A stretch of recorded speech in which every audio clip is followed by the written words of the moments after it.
warahmatullahi wabarakatuh. Selamat pagi anak-anak. Pagi, Bu. Bagaimana kabar kalian hari ini? Baik. Alhamdulillah semuanya dalam keadaan sehat dan semangat. Oh iya, masih ingat tidak dengan Ibu? Nah, perkenalkan lagi ya. Nama Ibu Wadini Rohmah Jalani. Kalian bisa panggil dengan sebutan Ibu Dini. Nah, jika sudah siap semua, kita mulai saja pembelajaran pada hari ini. Hari ini kita akan membahas mengenai siklus air. Tahukah kalian kenapa air hujan turun dari langit? Atau pernahkah terpikir kenapa air yang ada di dalam bumi itu selalu ada? Yuk kita simak penjelasannya. Kehidupan kita, air mengalami suatu rangkaian atau tahapan yang disebut dengan siklus air. Apa itu siklus air? Siklus air adalah rangkaian atau tahapan pergerakan air dari atmosfer menuju bumi dan juga sebaliknya. Nah, rangkaian tersebut tidak pernah berhenti sehingga membentuk suatu rangkaian melingkar yang kita sebut dengan siklus. Jadi, air yang ada di bumi itu terus berputar mengikuti tahapan-tahapan tersebut sehingga air yang ada di bumi itu selalu ada. Sekarang kita simak penjelasan mengenai tahapan-tahapan siklus air.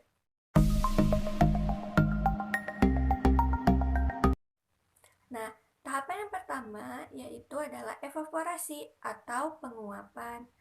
Air-air yang ada di permukaan bumi seperti air laut, air danau, air sungai, atau badan air lainnya akan mengalami penguapan dibantu oleh sinar matahari. Air-air tersebut akan berubah menjadi uap air dan akan naik menuju atmosfer. Uap air akan berkumpul di atmosfer dan setelah berkumpul, uap air akan mengalami tahapan yang kedua yaitu kondensasi. Kondensasi adalah pengembunan.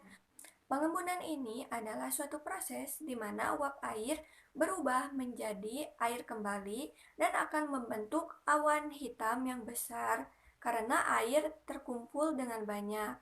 Ketika air yang terkumpul itu banyak, maka awan akan mencapai titik jenuh. Proses yang ketiga yaitu presipitasi atau proses turunnya air hujan. Ketika awan tidak lagi mampu menahan air yang ada di dalamnya, maka air tersebut akan dikeluarkan dalam bentuk hujan. Nah, jadi adanya air yang ada di muka bumi itu karena adanya proses-proses atau tahapan-tahapan yang sudah dijelaskan tadi. Nah, proses siklus air ini juga banyak melibatkan kenampakan-kenampakan alam yang ada di bumi seperti laut, danau, sungai, dan juga badan-badan air lainnya. Tidak lupa juga, siklus air ini melibatkan sinar matahari. Nah, penjelasan selanjutnya adalah penjelasan mengenai jenis-jenis siklus air. Nah, siklus air itu terdapat 3 jenis, yaitu ada siklus pendek, siklus sedang, dan juga siklus air panjang. Mari kita simak penjelasannya.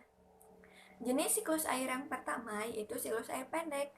Nah, siklus air pendek ini terjadi di laut. Nah, prosesnya itu adalah air laut mengalami penguapan dibantu oleh sinar matahari, kemudian uap air tersebut akan naik ke atmosfer dan berkumpul di atmosfer. Ketika di atmosfer, uap air tersebut akan mengalami pengembunan dan membentuk awan-awan hitam. Setelah itu, awan tersebut mencapai titik jenuh dan juga akhirnya turun hujan. Jenis siklus air yang kedua yaitu siklus air sedang. Nah, pada siklus air sedang ini prosesnya itu masih sama, yaitu air mengalami penguapan, kemudian berkumpul di atmosfer dan menjadi awan. Nah, tetapi hujan yang turun itu tidak di laut tetapi di darat. Nah, perbedaannya adalah awan yang sudah terbentuk akan bergerak ke tempat lain dibantu oleh angin dan hujan akan turun di daratan. Setelah hujan turun di daratan, air akan mengalir melalui sungai dan akan kembali ke laut. Jenis siklus air yang ketiga yaitu siklus air panjang. Pada siklus ini, air mengalami proses yang paling panjang. Nah, pada siklus air ini, air mengalami penguapan, kemudian naik ke atmosfer, dan juga membentuk awan.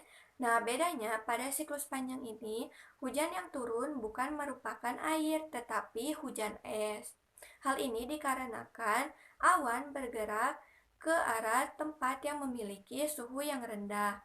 Setelah hujan es ini turun, es akan mencair, kemudian mengalir ke sungai dan kembali ke laut.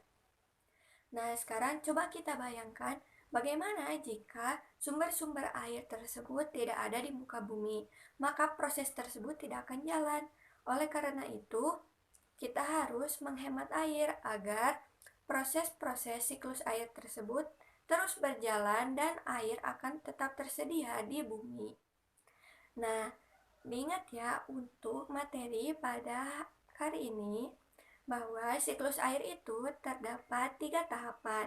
Yang pertama adalah evaporasi atau penguapan, yang kedua adalah kondensasi atau pengembunan, yang ketiga adalah presipitasi atau turunnya air hujan. Diingat juga bahwa siklus air itu terdapat 3 jenis. Yang pertama itu siklus air pendek yang terjadi di laut.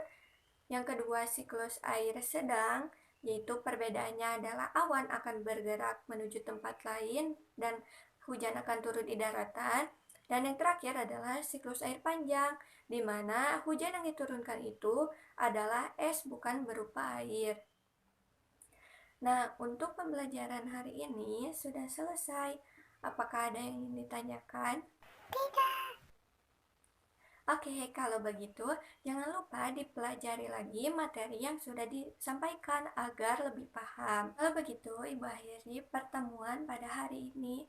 Sampai jumpa di pertemuan berikutnya. Wassalamualaikum warahmatullahi wabarakatuh.